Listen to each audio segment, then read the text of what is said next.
Autumn, 1864, Essex County, England. Rain fell like shattered glass upon the dirt roads cutting through the Harlow estate. Wind howled between ancient oaks, tearing dead leaves that spun through the air like ashes from an invisible fire. On that grey afternoon in October, when fog crawled across the English countryside like a living thing, a black carriage rolled toward Harlow Manor, a Gothic mansion that rose against the stormy sky like a gravestone marking the border between civilization and something darker. Inside the carriage sat Beatrice Harlow, 22 years old, her hands folded delicately over a traveling dress of deep burgundy. Her auburn hair was pinned beneath a small hat adorned with black lace, and her green eyes, the color of moss in shadow, stared through the rain-streaked window at her new home. She had been married for exactly 3 days. The wedding had taken place in London, a small ceremony attended by distant relatives and colleagues of her husband. Beatrice remembered the cold touch of the ring as it slid onto her finger, the way Dr. Edmund Harlow's pale blue eyes had studied her face during their vows, as if committing every detail to memory. Not with love, she had noted even then, but with the clinical precision of a scientist examining a specimen. Dr. Edmund Harlow, 41 years old, renowned physician and experimental anatomist, a man whose name appeared in medical journals across Europe, always accompanied by words like brilliant, controversial, and ahead of his time. He had sandy blonde hair graying at the temples, a sharp jaw, and the long, precise fingers of a surgeon.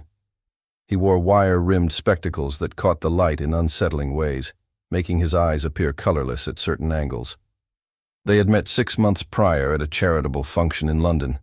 Beatrice, orphaned at 19 and living on a modest inheritance with a spinster aunt, had been introduced to Dr. Harlow by a mutual acquaintance. He had been charming that evening, attentive, intelligent, worldly. He spoke of his work with passion, of unlocking the mysteries of human anatomy, of pushing the boundaries of medical science for the betterment of mankind. What he had not mentioned was the isolation of his estate, the rumors, the whispers that followed his name in certain circles. The carriage lurched over a rut in the road, and Beatrice steadied herself against the velvet interior. Through the window, Harlow Manor grew larger, a sprawling structure of gray stone and black iron, with towers that pierced the fog like accusing fingers. Gargoyles perched along the roofline, their mouths open in silent screams, rain pouring from their stone throats. The windows were dark, despite the approach of evening. Not a single lamp had been lit to welcome the new bride home. The carriage stopped before a massive oak door, reinforced with iron bands and studs. The driver, a hunched man with a weathered face who had not spoken a single word during the 2-hour journey from the train station, opened the door and extended a gnarled hand to help Beatrice down. The moment her boots touched the gravel drive, she smelled it. Beneath the rain and wet earth, beneath the decay of autumn leaves, something chemical, acrid, the smell of formaldehyde and something else she could not name, something organic left too long in preservation. The scent seemed to seep from the very stones of the manor, as if the building itself exhaled it with each gust of wind. The front door opened before she could knock. A woman stood in the threshold, tall, gaunt, dressed entirely in black. Her face was angular and colorless, her gray hair pulled back so tightly it seemed to stretch the skin of her forehead. Her eyes were small and dark, like buttons sewn into pale fabric. "Mrs. Harlow," the woman said, her voice flat and unwelcoming. "I am Mrs. Caldwell, the housekeeper. The doctor is in his laboratory. He asked that you be shown to your quarters." "Not our quarters. Your quarters." Beatrice felt the first cold finger of unease trace down her spine. "Thank you, Mrs. Caldwell," she replied, forcing warmth into her voice. "It's a pleasure to meet you. I hope we shall work well together in making this house a home." Mrs. Caldwell's expression did not change. She simply turned and walked into the darkness of the entrance hall, leaving Beatrice to follow. The interior of Harlow Manor was as cold as its exterior. The entrance hall stretched upward 3 stories, with a grand staircase of dark wood dominating the space. Portraits lined the walls, generations of Harlows staring down with stern, judgmental faces. The air was thick with the smell of old wood, mothballs, and that persistent chemical odor that seemed stronger inside than out. Gas lamps flickered to life as Mrs. Caldwell led the way up the staircase, but they did little to dispel the gloom. Shadows pooled in corners and doorways. The house was silent except for the sound of their footsteps and the rain hammering against the windows. "The east wing is the doctor's domain," Mrs. Caldwell said as they reached the second-floor landing. "His laboratory, his study, his private rooms. You are not to enter that wing under any circumstances. The west wing contains the guest chambers, the library, and your quarters. The servants' quarters are on the third floor, though there are only 3 of us in residence, myself, Cook, and Thomas, the groundskeeper who drove you here." "Only 3 servants for a house this size?" Beatrice asked. Mrs. Caldwell stopped before a heavy wooden door. "The doctor values his privacy. He does not like strangers wandering his halls. Those who have worked here before." She paused, her thin lips pressing together. They did not stay long. She opened the door to reveal a bedroom that was surprisingly well appointed. A 4-poster bed with burgundy curtains dominated the space. A wardrobe, a vanity, a writing desk near the window. A fire had been lit in the fireplace, the only source of real warmth Beatrice had felt since arriving. "Your trunks will be brought up shortly," Mrs. Caldwell said. "Dinner is served at 8 o'clock. The doctor takes his meals in the dining room when he is not occupied with his work." "And when might I see my husband?" Beatrice asked, trying to keep the edge from her voice. Mrs. Caldwell's dark eyes fixed on her. "The doctor will send for you when he wishes to see you, Mrs. Harlow. Until then, I suggest you rest from your journey." With that, the housekeeper withdrew, closing the door with a heavy thud that echoed through the room, like a coffin lid dropping. Beatrice stood in the center of the room, listening to the rain, feeling the weight of the house around her. She moved to the window and looked out at the grounds, a maze of overgrown gardens, skeletal trees, and what appeared to be a separate building set back from the main house. Even through the rain, she could see light glowing in the windows of that structure. The laboratory, her husband's domain. A sound made her turn, a low, sustained note that seemed to come from somewhere deep within the house. Not quite a scream, not quite machinery, something in between.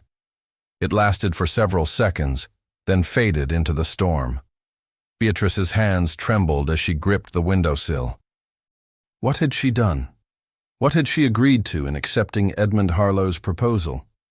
She had been so eager to escape the suffocating propriety of her aunt's London townhouse, so desperate for something more than a life of needlepoint and charitable tease.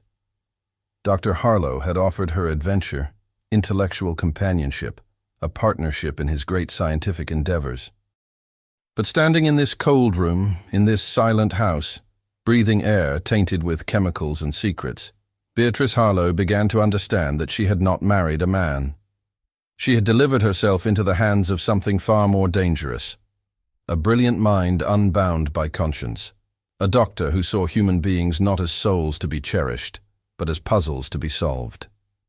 As darkness fell over Harlow Manor, and the rain continued its relentless assault on the windows, Beatrice made a decision. She would be vigilant, she would be careful, and she would discover what secrets her husband kept in that laboratory before those secrets consumed her. She did not know as she stood at that window that it was already too late. The experiment had begun the moment she said, "I do." And Dr. Edmund Harlow never abandoned an experiment halfway through. The clock in the hallway struck 8 with a deep, hollow chime that seemed to shake the very bones of Harlow Manor. Beatrice had changed into a dinner dress of emerald silk, though her hands trembled as she fastened the buttons. The strange sound she had heard earlier, that inhuman note between scream and machinery, had not repeated itself, but it had burrowed into her mind like a splinter. She descended the grand staircase, one hand trailing along the polished banister, her footsteps muffled by a carpet runner the color of dried blood. The gas lamps had been turned up, casting wavering shadows that made the portraits of dead Harlows seem to follow her with their painted eyes. Mrs. Caldwell waited at the base of the stairs, her black dress blending into the darkness so completely that her pale face appeared to float, disembodied. "The dining room is this way, Mrs. Harlow." They walked through a corridor lined with closed doors, each one identical, each one hiding God knew what. The chemical smell was fainter here, replaced by the aroma of roasted meat and something herbal, rosemary perhaps, or thyme. Beatrice's stomach churned despite not having eaten since morning. The dining room was cavernous. A table long enough to seat 20 stretched beneath a chandelier of tarnished silver. Only 2 places had been set, one at the head of the table, one to its immediate right. Crystal glasses caught the candlelight. China so thin it was translucent bore the Harlow family crest, a raven clutching a key in its talons. Dr. Edmund Harlow stood by the fireplace, one hand resting on the mantel, the other holding a glass of deep red wine. He had changed from his traveling clothes into a dinner jacket of black wool. His spectacles reflected the firelight, hiding his eyes. "Beatrice," he said, his voice smooth and measured. "I apologize for not greeting you upon your arrival. My work reached a critical juncture that could not be abandoned." "Of course, Edmund," she replied, forcing a smile. "Mrs. Caldwell made me quite comfortable."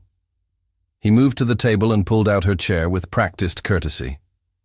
As she sat, she caught his scent, carbolic soap and something underneath, something faintly sweet and rotten like flowers dying in stagnant water. Mrs. Caldwell and a round-faced woman Beatrice assumed was cook served the first course, a clear soup with vegetables cut into precise geometric shapes. Edmund picked up his spoon and began to eat with methodical efficiency, his movements economical and exact. "Tell me, my dear," he said between spoonfuls, "how did you find the journey from London?" "Long," Beatrice answered. "But the countryside has its own beauty, even in the rain." "Beauty is subjective," Edmund replied, his tone clinical. "What one person finds beautiful, another might find grotesque. It is all a matter of perspective and conditioning. The human brain is remarkably adaptable in its aesthetic judgments." He spoke of her observations as if discussing a laboratory finding. "I notice there are very few servants here," Beatrice ventured, testing the waters. "For a house this size, I would have expected—" "I prefer minimal staff," Edmund interrupted, setting down his spoon with precision. "Fewer people means fewer variables, fewer disruptions to my work. Mrs. Caldwell has been with the family for 30 years. She understands the importance of discretion." The way he said discretion made Beatrice's skin prickle.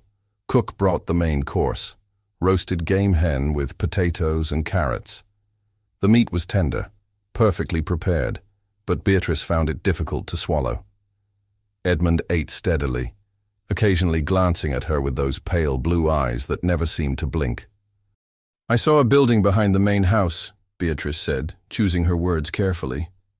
"A separate structure with lights in the windows." Edmund's fork paused halfway to his mouth. For the first time, something like emotion flickered across his face. A tightening around the eyes, a slight compression of the lips. "My laboratory," he said. "That is where I conduct my research. My life's work." "What sort of research?" He set down his fork and leaned back in his chair, fingers steepled beneath his chin. "I am exploring the boundaries between life and death, Beatrice, the mechanics of consciousness, the electrical nature of the nervous system. I am attempting to answer questions that have plagued humanity since the dawn of rational thought. What animates us? What distinguishes the living from the dead? Can the transition be reversed, controlled, manipulated?" His eyes gleamed behind his spectacles with an intensity that was almost feverish. "You mean to resurrect the dead?" Beatrice whispered, her voice barely audible. "Resurrect is a theological term," Edmund corrected. "I speak of reanimation." of understanding the mechanisms of cellular death and potentially reversing them, of mapping the electrical impulses that create thought, memory, emotion. Mary Shelley wrote fiction, my dear. I intend to make it fact. The room suddenly felt colder. The candles seemed to dim. Is that legal? Beatrice asked. Edmund smiled, a thin, humorless expression. Science operates beyond the petty constraints of legality. The great minds of history, Vesalius, Harvey, Galvani, they all pushed past the boundaries of what was considered acceptable in their time. Progress requires sacrifice. Understanding requires specimens.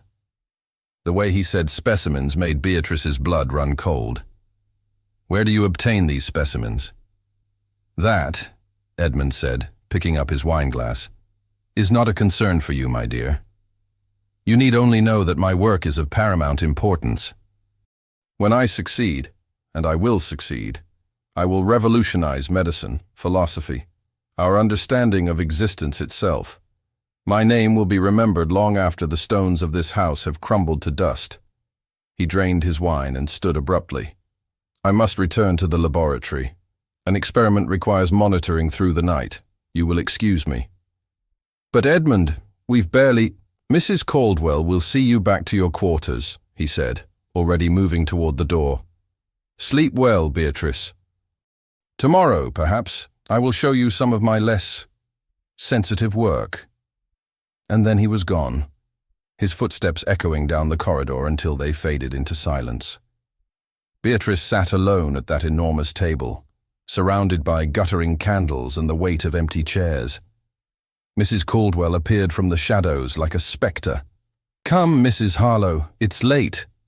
But Beatrice did not move. Her mind raced with questions, with growing horror at what she had heard. Reanimation. Specimens.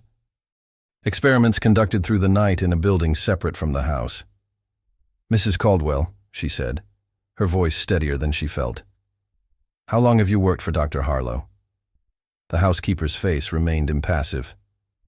Since he was a boy. I knew his mother, his father before him. And his work. Have you seen what he does in that laboratory? Something flickered in Mrs. Caldwell's dark eyes. Fear, perhaps, or warning. I have seen enough, Mrs.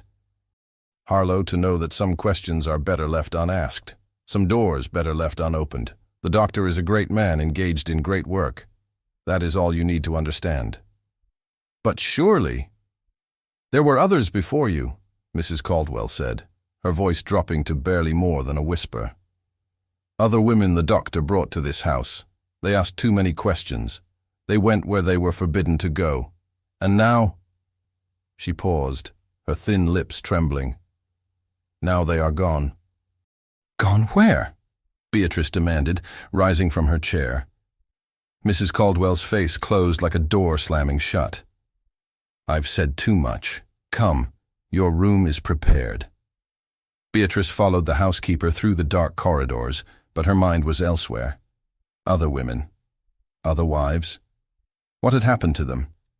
And why had no one in London mentioned that Dr. Edmund Harlow had been married before? When they reached her room, Beatrice grasped Mrs. Caldwell's arm. Please, tell me what happened to them. The housekeeper pulled away as if burned. The doctor's previous assistant left his employ. That is all. Now lock your door tonight, Mrs. Harlow, and do not, under any circumstances, leave this room before dawn. Why? What happens at night? But Mrs. Caldwell was already disappearing down the corridor, her black dress swallowing her whole. Beatrice entered her room and locked the door with shaking hands. She moved to the window and looked out at the laboratory. Light still blazed in every window. Through the rain she could see shadows moving, her husband's silhouette, tall and angular, bending over something she could not see. Then, as she watched, the scream came again. That same inhuman sound, louder now, clearer. It rose and fell like a siren, like a soul in torment, like something that should not exist but did. It lasted for nearly a minute before cutting off abruptly, leaving only the sound of rain and Beatrice's own ragged breathing. She stumbled away from the window, her heart hammering against her ribs. What was her husband doing in that laboratory? What was he creating? And why, when Mrs. Caldwell had spoken of women who came before, had she used the past tense, they were gone, and not the simple phrase they left? Beatrice climbed into the enormous bed, pulled the covers up to her chin, and lay awake in the darkness, listening to the rain and waiting for the sound to come again. It did not, but something else did. Footsteps in the corridor outside her door, slow, deliberate, stopping directly outside her room. The doorknob turned slowly, testing the lock. Then, after an eternity of silence, the footsteps retreated. Beatrice Harlow did not sleep that night, and somewhere in the depths of Harlow Manor, in a laboratory lit by unnatural light, Dr. Edmund Harlow made notations in a leather-bound journal, his handwriting precise and emotionless. Subject exhibits expected psychological responses, he wrote.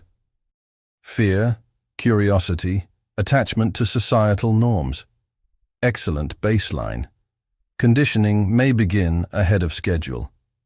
He closed the journal and looked at the table before him, where something lay beneath a white sheet, something that twitched and breathed despite having been dead for 3 days. Soon, he whispered to it. Soon, you will be perfect. Dawn came reluctantly to Harlow Manor, filtering through heavy clouds that seemed permanently anchored over the estate. Beatrice had not slept. She had spent the night sitting upright in bed, watching the door, listening to every creak and groan of the old house, every whisper of wind against the windows. When pale gray light finally seeped through the curtains, she rose and dressed herself, a simple day dress of gray wool that seemed appropriate for a house of secrets. Her reflection in the vanity mirror showed dark circles beneath her eyes, a pallor to her skin that matched the corpse-like complexion of Mrs. Caldwell. She had made a decision during those long, dark hours. She would investigate. She would discover what her husband was truly doing in that laboratory. And if necessary, if the horror proved too great, she would find a way to leave this place, propriety and marriage vows be damned. But first, she needed information. Beatrice unlocked her door and stepped into the corridor. The house was silent except for the distant clatter of pots from what she assumed was the kitchen. No sign of Mrs. Caldwell. No sign of Edmund. The morning light, weak though it was, made the manor seem less menacing than it had the night before, but the chemical smell remained, persistent as a curse. She moved quietly down the corridor, her shoes barely making a sound on the carpet runner. She passed closed doors, a linen closet, a sitting room shrouded in dust covers. At the end of the west wing corridor stood a door different from the others, heavier, darker, fitted with an iron lock, the boundary to the east wing. Edmund's domain. Beatrice's hand reached for the handle before her mind could stop her. It turned easily, unlocked. The door swung open on well-oiled hinges, revealing a corridor that stretched into shadow. The chemical smell was stronger here, mixed with something else. Decay, sweetness, the cloying scent of flowers trying to mask death. She should turn back. She should return to her room. She should wait for Edmund to summon her, to show her what he wished her to see in his own time. But the image of those other women, the ones who had come before, the ones who were gone, pushed her forward. Beatrice stepped across the threshold. The east wing corridor was lined with doors, each labeled with small brass plates. She read them as she passed. Preparation room, storage, anatomical theater, specimen chamber. The words sent ice through her veins, but she continued, drawn forward by a horrible fascination. At the end of the corridor stood a door larger than the others, double wide with no label. Light showed beneath it, the yellow glow of gas lamps. From behind it came sounds, the clink of glass, the scratch of pen on paper, and something else, a wet, rhythmic sound like breathing through fluid. Beatrice's hand trembled as she reached for the handle. I wouldn't do that if I were you. She spun around, heart hammering. Thomas, the groundskeeper, stood in the shadows behind her. Up close, she could see he was younger than she'd first thought, perhaps 40, but worn down by hard living. His face was weathered, scarred along one cheek, and his dark eyes held a sadness that seemed bottomless. "Mr. Thomas," she gasped, "you startled me." "Better startled than sorry," he said, his voice rough from disuse. "The doctor doesn't like people in his wing, especially not in that room." He nodded toward the double doors. "What's in there?" Thomas's jaw worked as if chewing on words he didn't want to swallow. "His main laboratory, where he does his primary work." "With the specimens," Beatrice said, testing the word that Edmund had used. Something flashed in Thomas's eyes, pity, perhaps, or fear for her. "You should go back to your room, ma'am. Pretend you never came here. The doctor, he's got plans, and they don't include wives who ask questions." "What happened to the women before me?" Beatrice demanded, her voice sharper than she intended. "Mrs. Caldwell said there were others. Where are they now?" Thomas looked away, his scarred face twisting with an emotion Beatrice couldn't name. When he spoke, his voice was barely above a whisper. "The first was Lady Catherine Ashford. Married him 5 years ago. Beautiful thing she was. Kind. Lasted 3 months before she tried to run. The doctor brought her back. After that," he swallowed hard. "After that, she wasn't quite herself anymore. Talked strange, moved strange, like something wearing her skin but not quite fitting right. She disappeared one winter night. They said she wandered into the marshes and drowned, but, Beatrice pressed. "But I saw her, Mom, months later, through the laboratory windows, strapped to a table, and she wasn't all there anymore. Parts of her were changed, replaced." Beatrice's stomach lurched. Dear God. "The second was Miss Helena Voss, a governess he brought here under the pretense of marriage. She lasted longer, almost 6 months. Smart girl. She found his journals, read about his experiments, tried to report him to the authorities in London." Thomas's hands clenched into fists. "But Dr. Harlow, he's got friends in high places. They sent her back. After that, he locked her in the specimen chamber for a week. When she came out," he shook his head, "she wasn't right in the head anymore. Compliant, obedient, like a wind-up doll. She's buried in the family plot now. Official cause, influenza." "How many?" Beatrice whispered. "How many women?" "4, Thomas said, his voice thick with guilt. 4 before you. And I did nothing. God forgive me, I did nothing. I need this position. My sister's in an asylum. Costs money to keep her there. The doctor, he pays well for loyalty and silence." Beatrice leaned against the wall, her legs suddenly weak. "Why? Why does he do this?" "At first I thought it was just about the science, bringing dead things back to life. But then I realized it's about control, about perfection. He's trying to create the perfect human, one that obeys, one that can be modified, improved, made to his specifications. He sees people as machines that just need the right adjustments." "And I'm next," Beatrice said, the full horror settling over her like a funeral shroud. "That's why he married me. Not for companionship. Not for love. I'm another experiment." Thomas nodded slowly. "He chose you carefully, I'd wager. No close family. No one who'd miss you much if you changed." Beatrice pushed away from the wall, anger flaring through her terror. "I won't let him. I'll expose him. I'll go to London, to the newspapers, to—" "No one will believe you," Thomas interrupted. "He's too respected, too connected. They'll say you're hysterical, mad. And then he'll have all the justification he needs to lock you away here permanently, to do whatever he wants with you." "Then what do I do?" Beatrice demanded, tears of frustration burning her eyes. Thomas was quiet for a long moment. Then, "There might be a way. His journals, he keeps them in his study, every experiment documented, every subject detailed. If you could get them, smuggle them out, get them to the right people, Physical evidence might be believed where words would not. Where is his study? Third door on the left, but you'd need to go when he's asleep. He works in the laboratory most nights, but he sleeps from dawn until noon most days. That's your window. Beatrice nodded, her mind racing. Thank you, Thomas. Why are you helping me? The groundskeeper's scarred face sagged with sorrow. Because I couldn't help the others. Because every night I hear their screams in my dreams. Because someone needs to stop him before he perfects whatever he's trying to create. The sound of footsteps, measured, precise, echoed from somewhere in the east wing. Go, Thomas hissed. Now. Through that door. It leads to the servants' stairwell. You can get back to your wing without being seen.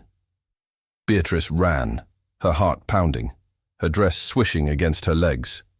She found the door Thomas indicated and slipped through it, just as Edmund's voice echoed down the corridor behind her. Thomas, is someone in my wing? She didn't hear the groundskeeper's response. She was already climbing the narrow servants' staircase, her hand pressed against her mouth to muffle her breathing, her mind reeling with what she'd learned. 4 women before her, dead or worse than dead, modified, changed, experimented upon, and Edmund had plans for her too. When she reached her room, Beatrice locked the door and collapsed against it. She needed a plan. She needed to get those journals. She needed proof of Edmund's atrocities before she became his next subject, but she would have to wait until he slept, and she would have to be absolutely certain he was truly asleep, not feigning unconsciousness to test her, to see if she would betray him, to justify beginning his experiments ahead of schedule. A knock at her door made her jump. Mrs. Harlow, Mrs. Caldwell's flat voice. The doctor requests your presence in the library at 2 o'clock. He wishes to discuss household arrangements. Household arrangements. The mundane phrase seemed obscene, given what Beatrice now knew. Thank you, Mrs. Caldwell, she called through the door. I'll be ready. She heard the housekeeper's footsteps retreat. 4 hours until the meeting. 4 hours to compose herself, to hide her terror, to play the role of the obedient wife so Edmund wouldn't suspect she'd learned the truth. Beatrice moved to the writing desk and pulled out a sheet of paper. If something happened to her, if Edmund's experiments began before she could stop him, someone needed to know.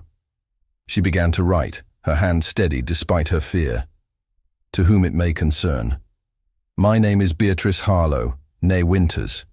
If you are reading this, I am likely dead or worse. My husband, Dr. Edmund Harlow of Harlow Manor, Essex County, is conducting illegal medical experiments on unwilling subjects. He has murdered at least 4 women before me. She wrote everything Thomas had told her, every detail she'd observed, every strange occurrence since her arrival. When she finished, she folded the letter carefully and hid it between the pages of a book she'd brought from London. A volume of poetry Edmund would never think to examine. If she failed to escape, perhaps someone would find it. Perhaps her death would not be in vain. But she would not fail. She would get those journals tonight, while Edmund slept his death-like sleep after a night of experimentation. She would find proof, and she would expose the monster she had married. Beatrice spent the next few hours preparing, selecting her quietest shoes, memorizing the layout of the East Wing from her brief exploration, rehearsing what she would say if caught. At precisely 2 o'clock, she descended to the library. Edmund was already there, standing by a window overlooking the rain-soaked grounds. He turned as she entered, and his pale blue eyes studied her face with that clinical intensity she had mistaken for attentiveness. Beatrice, he said, gesturing to a chair. Please sit. We need to discuss your role here. She sat, folding her hands in her lap to hide their trembling. Your role, Edmund continued, is vitally important to my work. I need a companion who understands the significance of what I'm doing.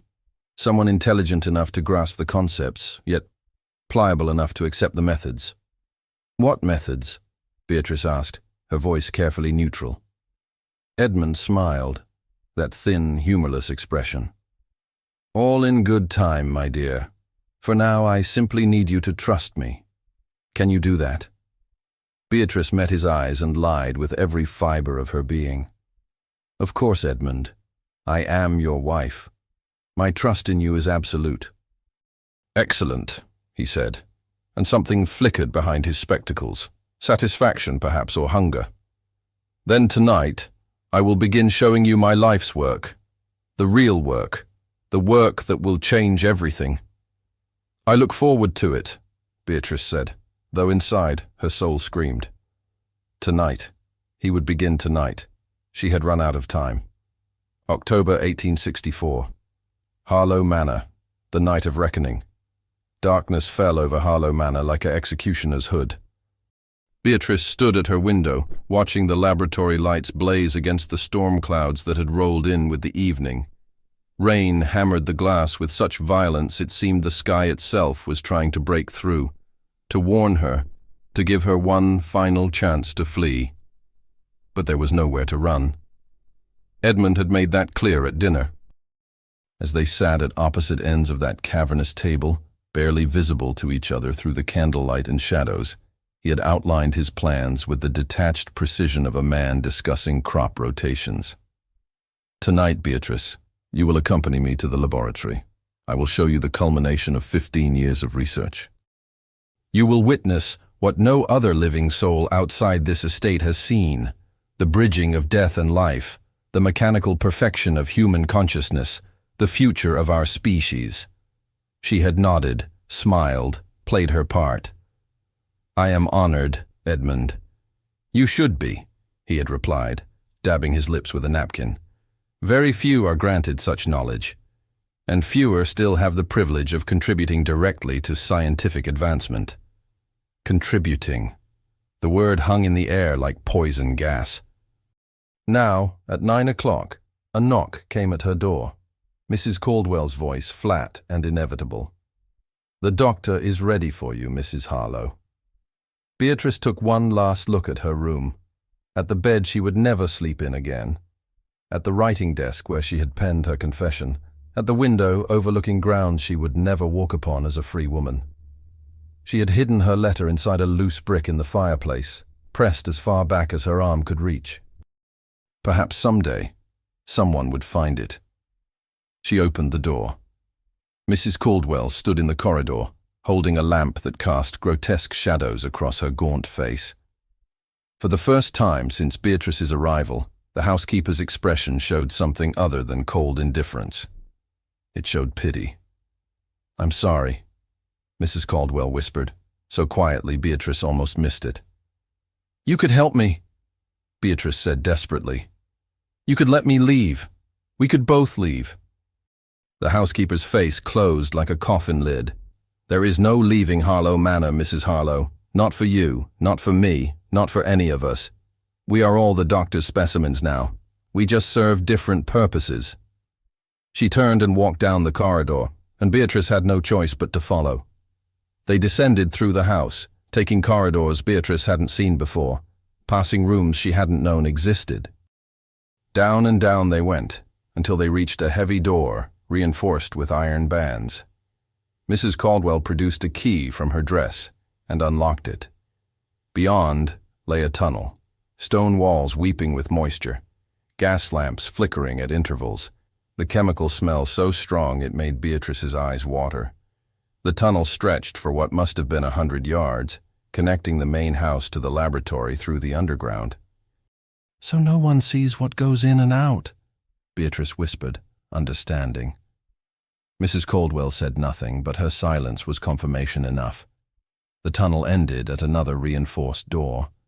Mrs. Caldwell knocked 3 times, a signal. From within came the sound of bolts sliding back. The door opened. Edmund stood in the threshold, his shirt sleeves rolled up, his hands stained with something dark that might have been blood or chemical dye. His spectacles reflected the harsh gaslight behind him, making his eyes appear as blank white circles. "Beatrice," he said, smiling. "Welcome to my life's work. Mrs. Caldwell, you may go." The housekeeper retreated without a word, leaving Beatrice alone with her husband in the doorway to hell. Edmund took her arm with surprising gentleness and led her inside. The laboratory was enormous, a cathedral devoted to profane science. The ceiling soared 3 stories high, supported by iron girders. Gas lamps and electrical arc lights blazed from every angle, eliminating all shadow, making everything brutally visible.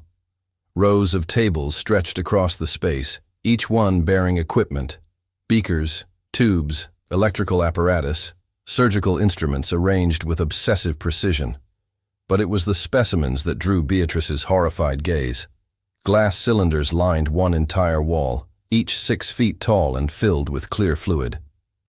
Inside each cylinder floated a human body, or what remained of one. Some were intact, their eyes closed, their faces peaceful in death.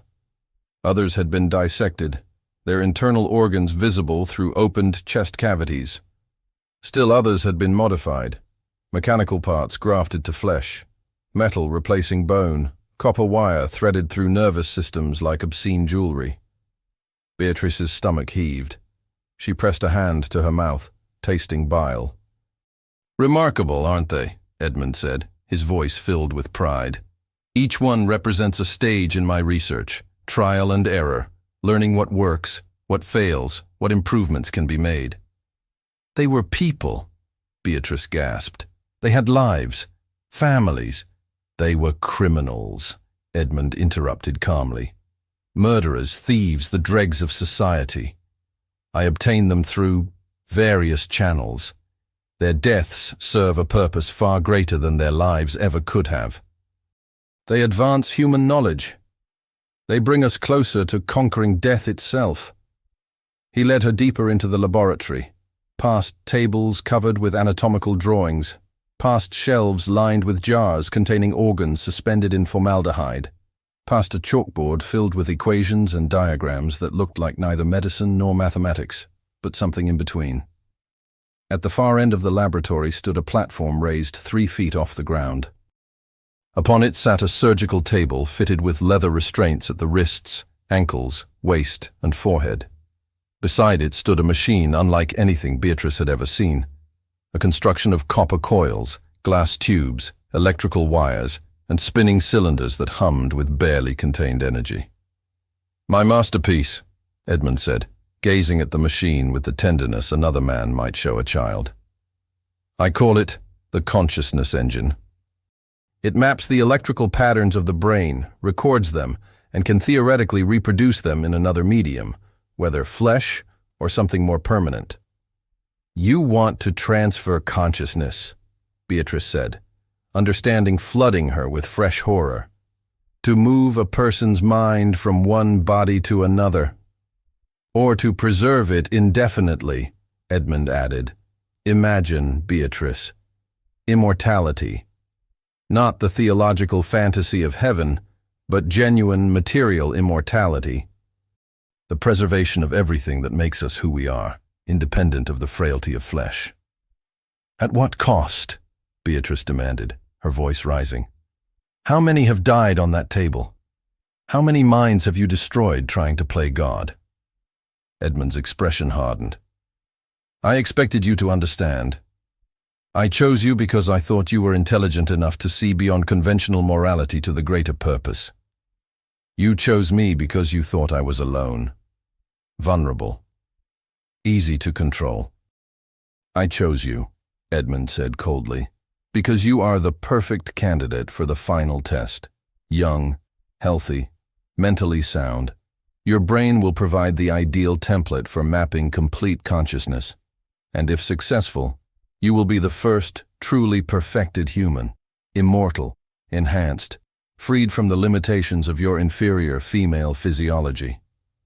He moved toward her, and Beatrice backed away, her heart hammering. "You're insane," she whispered. "I am enlightened," Edmund corrected.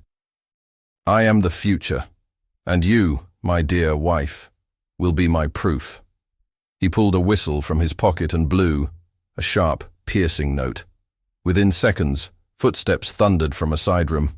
2 men emerged, orderlies, thick-necked and dead-eyed, the kind of men who asked no questions and felt no remorse. "Restrain her," Edmund commanded. "Gently, please. We need her undamaged." Beatrice ran. She made it 3 steps before the orderlies caught her.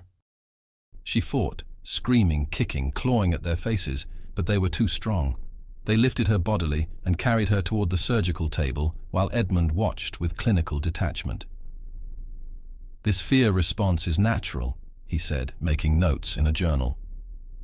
"The primitive brain resisting what the rational mind should accept. Once the procedure begins, such base emotions will be eliminated. You'll thank me, Beatrice. In your new form, you'll understand." They strapped her to the table despite her struggles. The leather bit into her wrists, her ankles. The forehead strap pressed against her skull, immobilizing her head. She could see only the ceiling now, pipes and wires and the terrible lights that banished all darkness, all hope. Edmund's face appeared above her, his spectacles reflecting her own terrified features back at her. "I must shave your head," he said matter-of-factly. "The electrodes require direct contact with the scalp. It will grow back, though in your new form such vanities will be irrelevant." He reached for a razor, and Beatrice did the only thing left to her. She screamed. She screamed with everything in her. 15 years of propriety, of being told to be quiet, to be demure, to accept her place. She screamed for the 4 women who had died here before her. She screamed for every person floating in those cylinders. She screamed because Edmund had taken her voice, her choices, her future, and she would not go silently into his nightmare. The scream echoed through the laboratory, through the tunnel, through the very foundations of Harlow Manor. And someone heard. The laboratory door exploded inward with a crash that shook the entire structure. Thomas stood in the threshold, holding an axe, his scarred face twisted with determination. "Step away from her," he growled. Edmund barely glanced up from his preparations. "Thomas, I should have known you'd develop sentiment for this one too. You're dismissed from service. Leave now, and I won't have you arrested for destruction of property." "I'm not leaving," Thomas said, advancing. "And neither is she. This ends tonight." The orderlies released Beatrice and moved toward Thomas, but the groundskeeper swung his axe in a wide arc that sent them scrambling back. 5 years, Thomas said, his voice shaking. 5 years I've watched you destroy innocent women. 5 years I've heard their screams in my sleep. 5 years I've told myself I couldn't stop you. But I was wrong. I can stop you. And I will. Edmund's calm finally cracked. Rage flooded his face, transforming it into something bestial. "You simple-minded fool. You have no conception of what you're destroying. Decades of research, the culmination of human achievement." "You're not human anymore," Thomas interrupted. "Maybe you never were."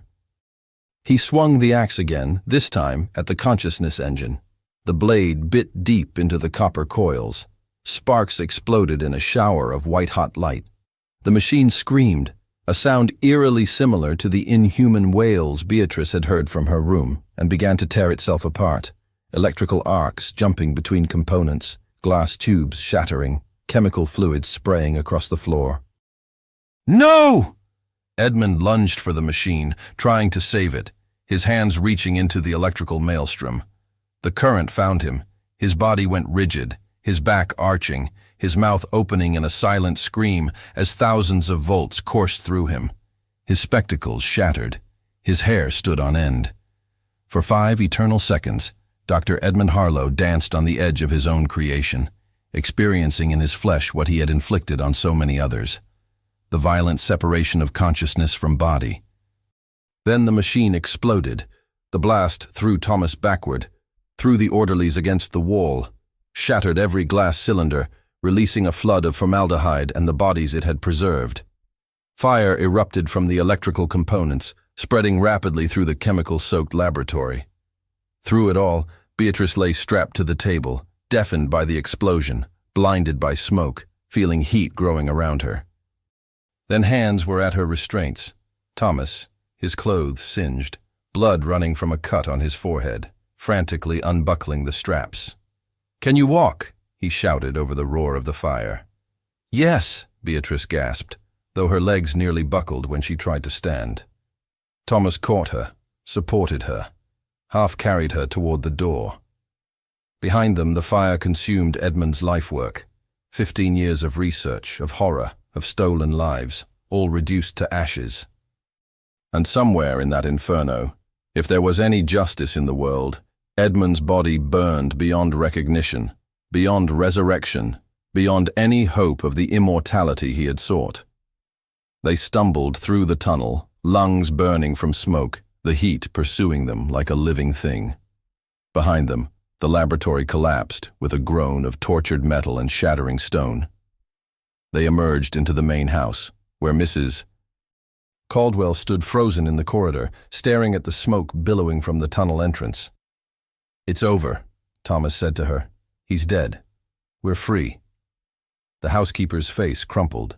She sank to her knees, and Beatrice realized that the woman was weeping. The first genuine emotion she'd shown since Beatrice's arrival. 30 years, Mrs. Caldwell whispered. 30 years in service to that monster. "What have I done? What have I allowed?" Beatrice knelt beside her, despite her own trauma, despite everything. "You survived," she said softly. "That's what you did. You survived him, and now we all have a chance to make it right." The fire spread rapidly through the underground tunnel, but by some mercy, it did not reach the main house. By the time the local fire brigade arrived, drawn by the glow visible for miles, the laboratory was nothing but a smoking crater in the ground behind Harlow Manor. The official report stated that Dr. Edmund Harlow had died in an accidental laboratory fire while conducting electrical experiments. A tragic loss to the scientific community. No one investigated further. No one searched the ruins carefully enough to find the remains of the specimens. No one questioned why the groundskeeper and the young widow left Essex County the very next day, never to return. But Beatrice knew the truth, and before she left, she retrieved her letter from the fireplace hiding place and sent it to 3 separate London newspapers, along with Edmund's surviving journals that Thomas had salvaged from the study. The scandal broke 2 weeks later. The respected Dr. Edmund Harlow was revealed as a monster who had murdered at least 9 people, 4 wives who had mysteriously disappeared, and 5 specimens obtained through bribery of morgue workers and poorhouse officials. His colleagues fell over themselves to distance their names from his. His medical licenses were posthumously revoked. His published papers were retracted from every journal. Harlow Manor was seized by the Crown and later torn down, the land salted and left to grow wild. Local legend claimed it was cursed, that on foggy nights you could still hear screams echoing from where the laboratory had stood. Beatrice Harlow, who reclaimed her maiden name of Winters, used the modest inheritance from Edmund's estate to fund Thomas's sister's care and to establish a shelter for women fleeing dangerous marriages. She never married again. She never spoke publicly about her 3 days as Edmund Harlow's wife. But she wrote. Under a pseudonym, she published a novel titled The Doctor's Specimen, a gothic horror story about a brilliant scientist who loses his humanity in pursuit of knowledge. It became a sensation, reprinted dozens of times, translated into 8 languages. Critics called it a chilling exploration of the dangers of unchecked ambition. Readers called it a masterpiece of dark imagination. Only Beatrice knew it was simply the truth, barely disguised.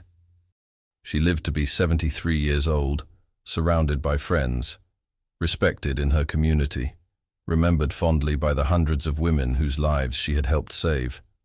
On her deathbed, surrounded by flowers and sunlight, she was reported to have smiled and said, "I outlived him. I outlived the monster, and that is victory enough." But sometimes in the darkest hours before dawn, she would wake from dreams of that surgical table, of the leather restraints, of Edmund's cold blue eyes studying her like a problem to be solved. And she would lie awake until sunrise, reminding herself that she was free, that he was dead, that the nightmare had ended. Mostly she believed it. Mostly. Because there were nights, rare but recurring, when she would catch her reflection in a dark window and see, just for a moment, something wrong.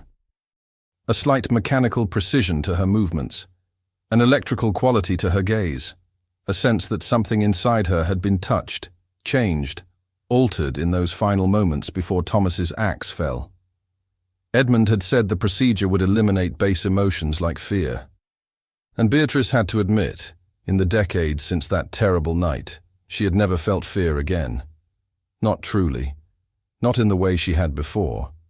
She told herself it was trauma, psychological scarring, the natural result of surviving the unsurvivable. But in her most honest moments, in the silent spaces between heartbeats, she wondered, had Edmund managed some fragment of his experiment before the end? Had he changed something fundamental in her brain during those moments on the table? Was she still entirely Beatrice Winters, or had she become something new? Something neither fully human nor fully machine, but something in between. She would never know for certain. And perhaps, she decided, that was the truest horror of all. Not the monsters who experiment on us, but the lingering question of who we become after surviving them. November 1864, London Times. The Horror of Harlow Manor, a cautionary tale of scientific ambition. In the wake of Dr. Edmund Harlow's death and the subsequent revelations about his illegal experiments, medical authorities are calling for stricter oversight of private research. This tragedy demonstrates the danger of allowing brilliant minds to operate without ethical constraints, stated Sir William Jennings of the Royal College of Physicians. Science must serve humanity, not prey upon it. The 4 women who disappeared during their brief marriages to Dr. Harlow, Lady Catherine Ashford, Miss Helena Voss, Mrs. Margaret Thornton, and Miss Sarah Blackwood, will be memorialized in a special service at Westminster Abbey next month. Their families have requested privacy during this difficult time. Mrs. Beatrice Winters, Dr. Harlow's final and surviving wife, declined to comment for this article. Her solicitor issued a brief statement. Mrs. Winters is grateful to have escaped with her life and wishes only to move forward in peace. Harlow Manor will be demolished next spring. The land will be donated to the church for use as a memorial garden, dedicated to all victims of scientific experimentation without consent. May they rest in peace. May their suffering not have been in vain. May we never forget.